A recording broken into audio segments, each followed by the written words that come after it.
That's a great question, and I'll try to answer both of those questions briefly. The subject of entrepreneurship, as popular as it is, isn't very well understood.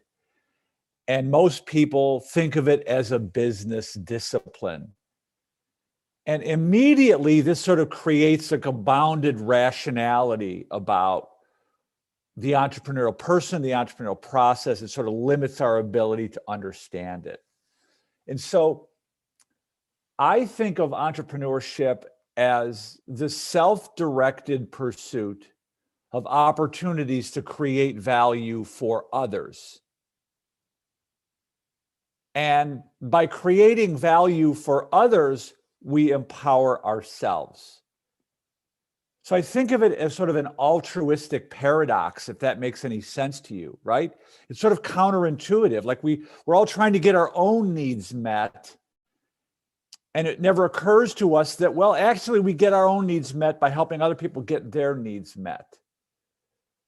So I don't limit my thinking around entrepreneurship to a business discipline. And I define it in a way that anyone can embrace it. Like you don't need to start a business to be innovative and entrepreneurial. You have to have a desire to make yourself useful to other humans. And so in my work, what I'm encouraging students to do, and educators, is to search for the intersection between your interests and your abilities and the needs of other humans. And it's in that intersection of those three spheres that we become optimally engaged. So that's how I think about entrepreneurship. That's the first part of your answer. Now, what does this solve in the world? I mean, that's we could go into that in great detail.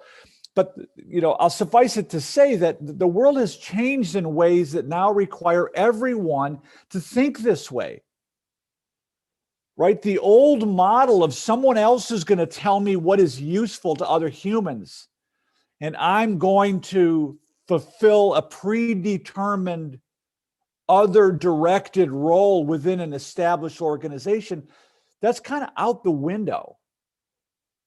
Yet we're still marching down that path. We're still preparing students for a world that really doesn't exist anymore.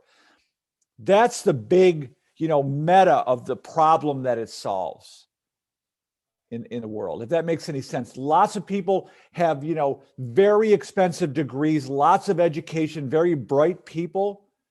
They have no idea how to make themselves useful to other humans outside of the confines of a known system with an established path and known rules and so on and so forth.